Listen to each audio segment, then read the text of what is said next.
नमस्कार जी, राजस्थान के खास कार्यक्रम नेताजी के एग्जिट पोल में आपका स्वागत है। और आज मैं बीकानेर से रौनक व्यास बीकानेर पश्चिम विधानसभा क्षेत्र की तमाम समस्याओं, यहाँ के मुद्दे और यहाँ की जनता का क्या रुझान है, ये जानने के लिए पहुंचा हूँ। सबसे पहले मैं आपको जानकारी दूं, बीकानेर अपने नमकीन, भुजिया और यहाँ की मिठाई के लिए पूरी दुनिया में जाना जाता है। और जहाँ मैं खड़ा हूँ वो बीकानेर ही नहीं बल्कि पूरी दुनिया में फेमस है। ये तंग गलियां आपको रोम सा एहसास कराती है। यहाँ की हवेलियां पूरी दुनिया में विख्यात है। और इन तंग गलियों के बीच आज हम निकलेंगे और जानने की कोशिश करेंगे कि बीकानेर पश्चिम की जनता आखिर क्या सोचती है।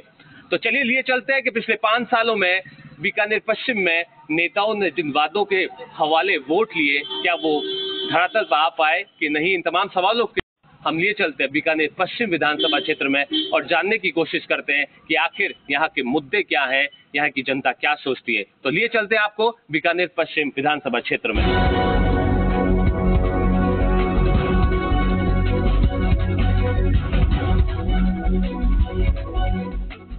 हमारी खास पेशकश नेताजी के एग्जिट पोल में हम जानने पहुंचे हैं कि आखिर ग्राउंड जीरो पर जनता का क्या सोच है। बीकानेर चूंकि अपनी संस्कृति के लिए पूरी दुनिया में जाना जाता है और अभी हम मौजूद है बीकानेर के आचार्यों के चौक में। तस्वीर आप देख सकते हैं। पाटा संस्कृति बेहद पुरानी संस्कृति है। एक वक्त था जब इन पाटों पर बैठकर लोग पंचायत किया करते थे, देश विदेश की बातें, और आज भी वो संस्कृति यहाँ देखने को मिलती है। उसकी झलक यहाँ देखने को मिलती है। जब लोग अपने घरों पर लौटते हैं काम से तो पहले इन पाटों पर बैठते हैं और शहर के साथ साथ देश और दुनिया की चर्चा यहाँ पर करते हैं। तो कहीं ना कहीं तमाम उन लोगों से जानने की कोशिश करते हैं कि पिछले 5 सालों में बीकानेर शहर में क्या हुआ, क्या कुछ नहीं हुआ, यहाँ के जनरल मुद्दे क्या है, समस्याएं क्या है। बातचीत करता हूँ। क्या कहेंगे श्रीमाली जी? देखिए, हम लोग जानने की कोशिश कर रहे हैं कि ग्राउंड जीरो पर पहुंचकर आखिर बीकानेर की जन समस्याएं क्या है, जिनको लेकर आपको लगता है कि काम किया जा सकता है, बीकानेर का विकास होगा, किन मुद्दों पर चुनाव लड़ा जाता रहा है, क्या कहेंगे?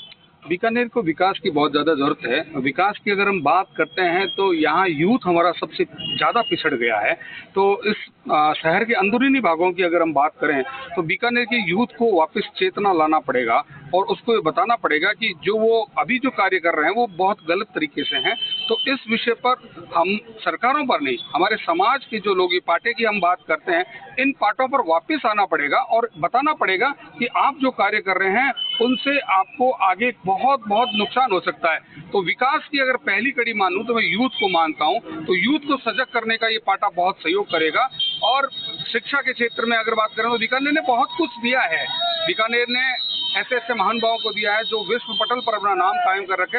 उन चीजों को हमारे आज के यूथ को वापस से इंडिकेट करना पड़ेगा कि वो वापस उस दिशा में आए, तो बीकानेर में बहुत विकास की संभावनाएं हैं। अच्छा, हम लोग जो पाटा संस्कृति की बात कर रहे हैं, कहा जाता है कि एक वक्त था जब यहाँ पर चर्चाएं होती थी, कोर्ट लगती थी।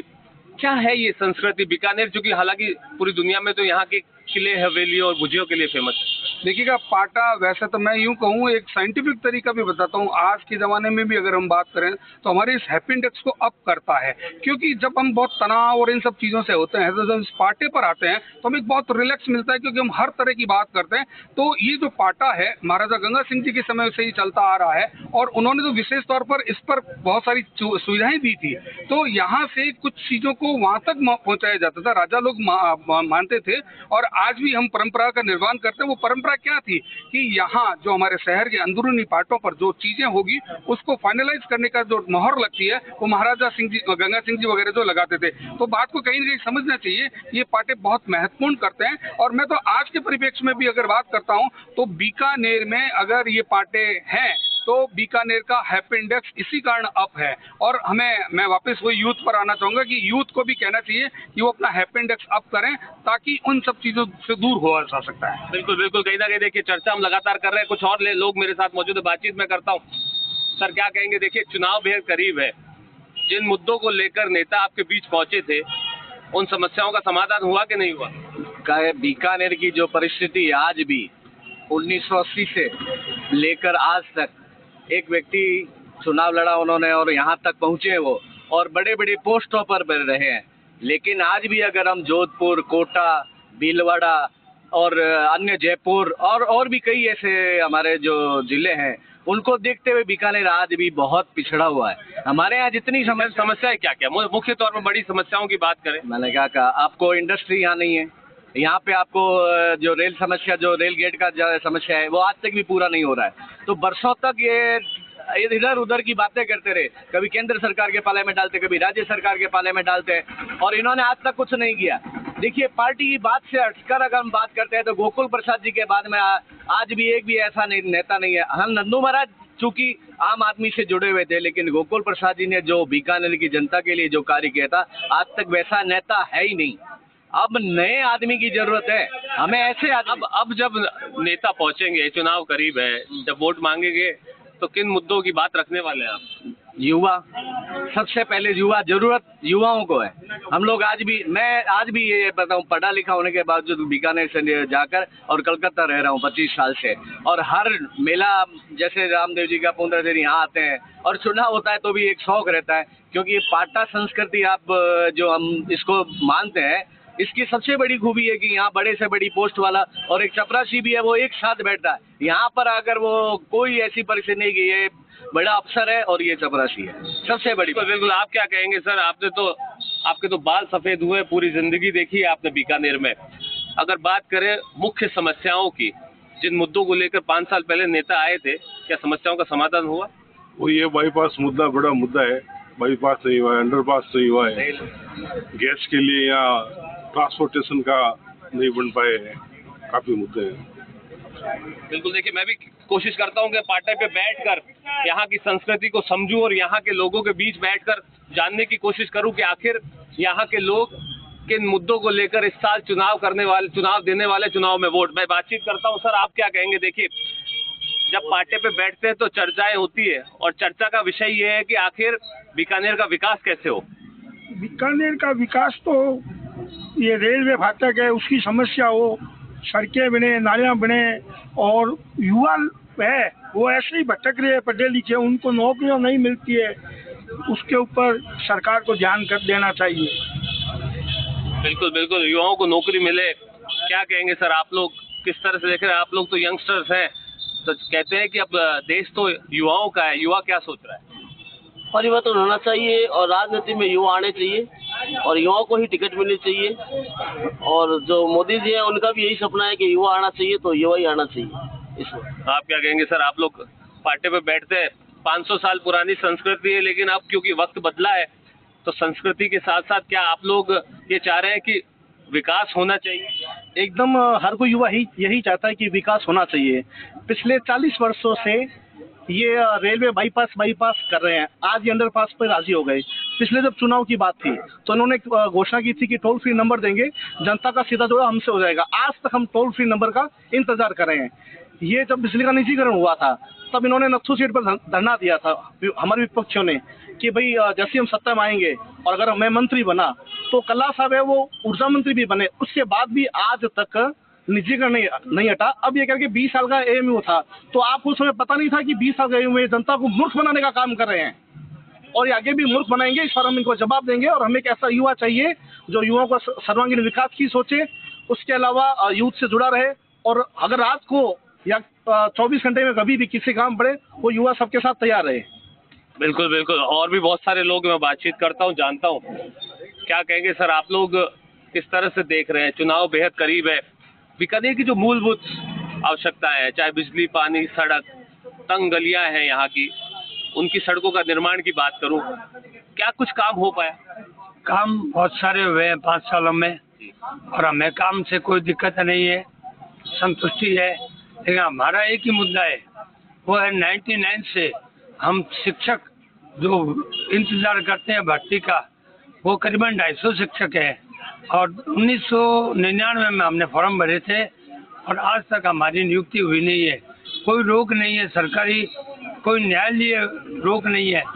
फिर भी हमारे इस मोहल्ले के 15-20 और पूरे राजस्थान पश्चिम, बीकानेर पश्चिम से करीबन 250 आदमी नौकरी के इंतजार बैठे हैं।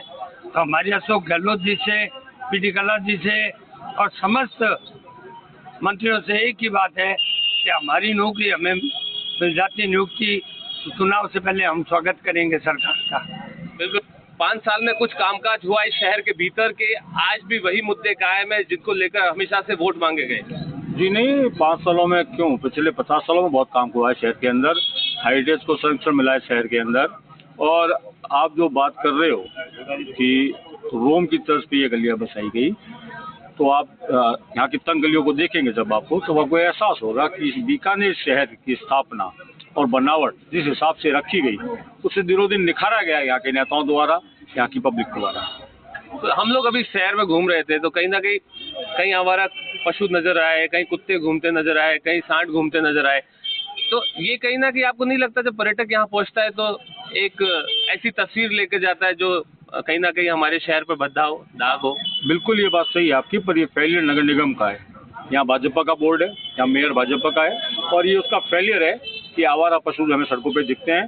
सरकार ने बहुत सी व्यवस्थाएं आवारा पशुओं के लिए की है। यहाँ नंदी गौशालाएं खोली गई हैं, निगम द्वारा बहुत सी व्यवस्थाएं की गई है। चूँकि प्रशासन काम सही ढंग से नहीं कर रहा है, इसीलिए हमारी बदनामी होती है। अच्छा, अब जब वोट मांगने के लिए नेता आएंगे आप लोगों के बीच, तो क्या कुछ रखने वाले हैं आप लोग? मुद्दा रखेंगे? क्योंकि निश्चित तौर पर मुद्दों पर ही लोग चुनाव लड़ते हैं। निश्चित रूप से काफ़ी मुद्दे हैं, और काफ़ी जनमानस का जो सिस्टम ये कह रहा है कि जो भी मुद्दे पहले उठाए गए उनको पूरा क्यों नहीं किया गया। हाँ, निश्चित रूप से मैं आपके जी टीवी के माध्यम से एक मैसेज ज़रूर देना चाहूँगा कि ये एक लोकतंत्र है और लोकतंत्र का उत्सव है।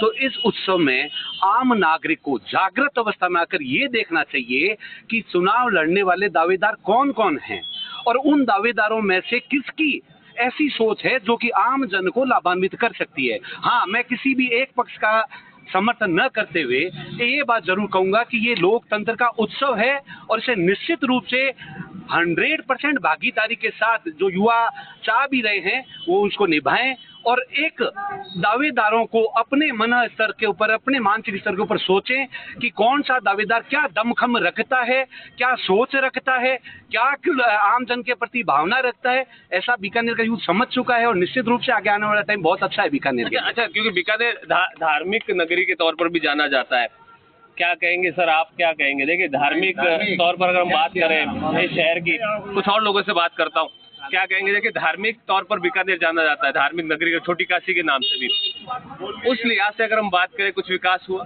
सर, धार्मिक तौर पर कुछ खास विकास है, जैसा हिसाब से बताया कि सिर्फ वो एक धरोहर को सुरक्षित रखने काम किया गया है। आज सर पूरे दुनिया में देखा जाए तो सबसे ज़्यादा यूथ वाला देश भारत देश है, लेकिन इस भारत देश की यूथ ही आज इतनी ज़्यादा परेशान है।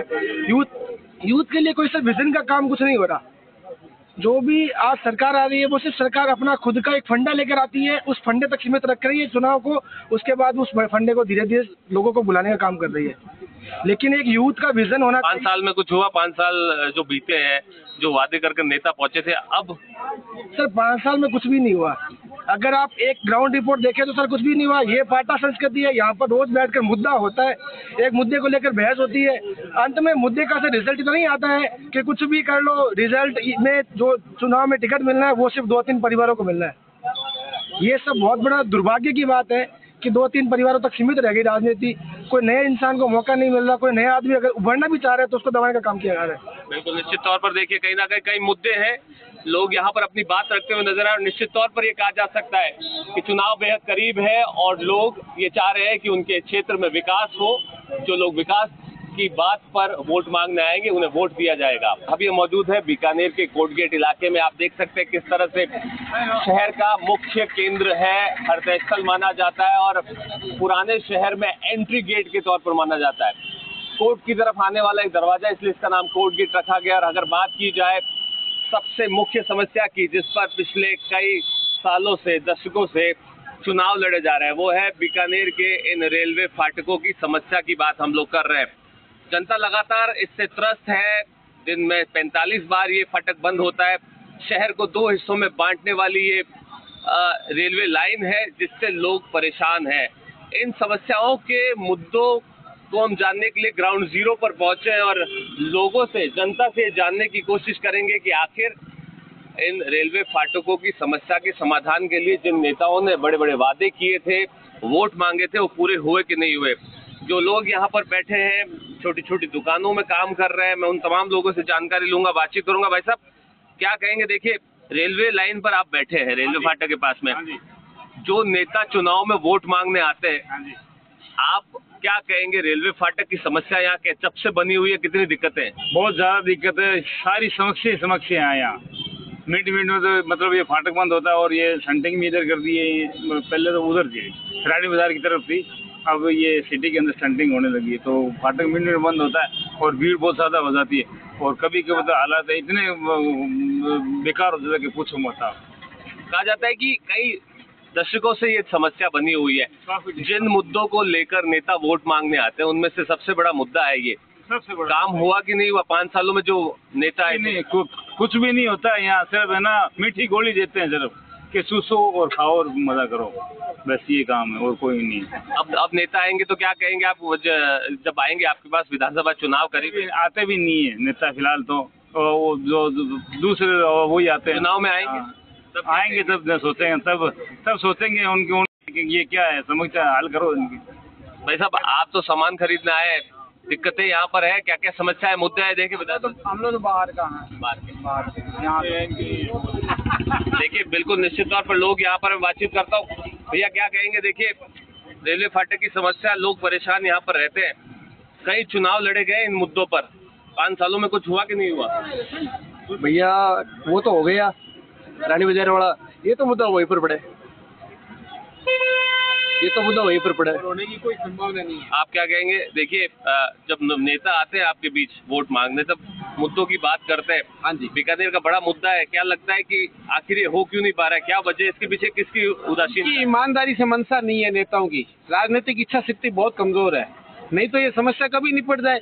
अब जब चुनाव एकदम सर पे है तब वो आरयूबी का टेंडर इशू कर रहे हैं, तो ये बता रहा है कि वो ईमानदार मंशा नहीं रखते बनाने के प्रति। लेकिन बात ये है कि बीकानेर के मुद्दे समस्याएं जस की तस है, जिस तरह से आपने कहा, अब जब नेता पहुंचेंगे आपके बीच में वोट मांगने के लिए तब क्या कहेंगे? हम नोटा का बटन दबाएंगे, न बीजेपी न कांग्रेस।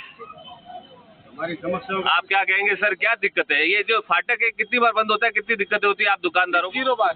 ये साहब 64-65 बार बंद होता है और लगभग ये समझ लो 4 घंटे के लिए खुला रहता है, 24 घंटे में खुलता सिर्फ है जाने वालों के लिए, बाकी बंद ही रहता है। और इस समस्या का कोई भी विरोध हमारी जनता नहीं उठा पा रही है, उठाती ही नहीं है। सब फाटक बंद होते तो बात करते हैं कि ये कब कोई समाधान हो नहीं पा रहा है इसका, क्योंकि जनता करवाना नहीं चाहती और नेता प्रशासन सुस्त है हमारा।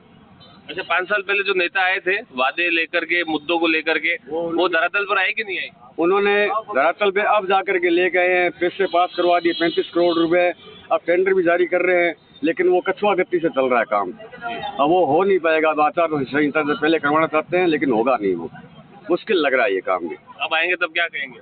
पहले काम करो, उसके बाद के अंदर वोट का बात करो।